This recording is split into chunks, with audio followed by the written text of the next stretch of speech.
Finally, someone, anyone lead. If there was anything that came through loud and clear in these volatile markets this week, it is that we are sick of this and we are sick of them.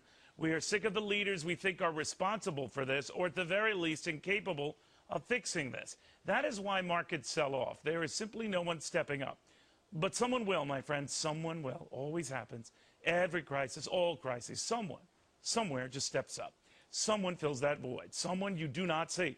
Someone maybe you do see but don't think has a chance. Like I said, it has happened before. Sometimes the guy's right in front of our eyes, like back in 1992, and all the Democrats then challenging a supposedly unchallengeable George Bush Sr. were called the Seven Dwarfs, until one of those dwarfs emerged.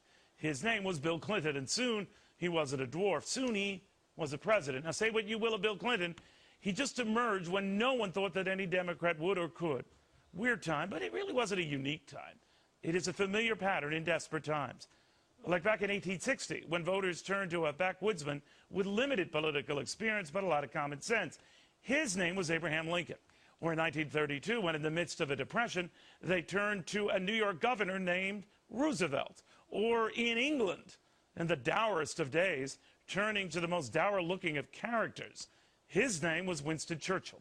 Many are dismissed by the establishment press in their day, but out of that built-in bias emerged some unlikely characters in their day. Ronald Reagan in 1980, a novice senator named John Kennedy in 1960. Now, I'm not here to judge their politics, again, just their rise. Just the fact that someone rises. Someone you like, maybe, someone you don't like. Sometimes someone, in retrospect, you wish never rose at all. Like a fellow named Adolf Hitler in a very desperate Germany, or Benito Mussolini in a very desperate Italy, or Ayatollah Khomeini in a very desperate Iran. Characters in their moment who seized that moment and seized history. I like to think that for every bad one, we get some good ones, and history and good prevails. It depends on who ultimately prevails. Likely someone dismissed now, likely someone right in front of us now. We're just not looking. And gosh knows the media is too busy dismissing.